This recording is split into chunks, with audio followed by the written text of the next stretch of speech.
ఒకప్పుడు మేడం రాజశేఖర రెడ్డి గారు ₹1 డాక్టర్ అంటారు, వైఎస్ రాజశేఖర రెడ్డి గారు. అదే కాంగ్రెస్ పార్టీలో ఆయన ముఖ్యమంత్రి ఉండే, ఇదే కాంగ్రెస్ పార్టీలో రేవంత్ రెడ్డి గారు. నిజంగా కనుక దీన్ని కనుక స్ట్రీమ్ లైన్ చేసి ఒకవేళ ప్రాపర్గా సెట్ చేస్తే ఈరోజు రేవంత్ రెడ్డి గారి ఫోటో ప్రతి ఇంట్లో ఉంది.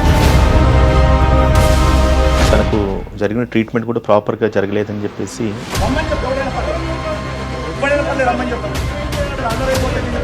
ఎందుకంటే ఫస్ట్ అడ్మిట్ అయింది, మళ్ళీ 1 వీక్ తర్వాత మళ్ళీ డిశ్చార్జ్ అయింది, మళ్ళీ సెకండ్ డే మళ్ళీ అడ్మిట్ అయింది.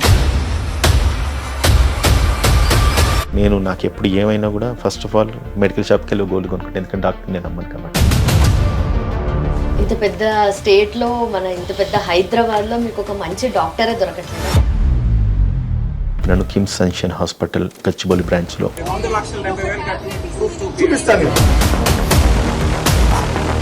ఇర్రెగ్యులర్గా బిల్స్ చేయడము, అన్నెసరీ టెస్ట్లు కండక్ట్ చేయడము,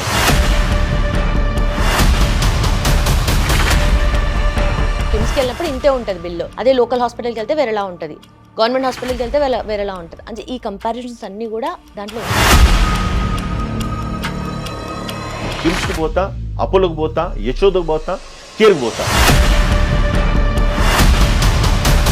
ఉస్మానియా హాస్పిటల్ వెళ్ళిన తర్వాత అక్కడ ఒక వార్డ్ బై అటెండరు ఆక్సిజన్ తీసేసి తీసుకెళ్ళిపోండి అన్నట్టు. ఎందుకు తెలుసా? ప్రాబ్లం ఏం లేదు అన్న. No, is blind.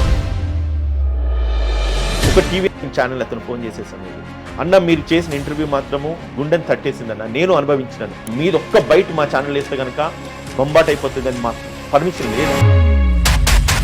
If you don't mind, I want to ask you a question. First నుండి అడగాలని ఉంది, but let's close with that question. మీకు ఏమైనా పొలిటికల్ అంబిషన్స్ ఉన్నాయా? Totally contradictory question you have asked me. ఏదో నన్ను బుక్ చేద్దాం అనుకున్నారు కానీ నా అంతర్గతంగా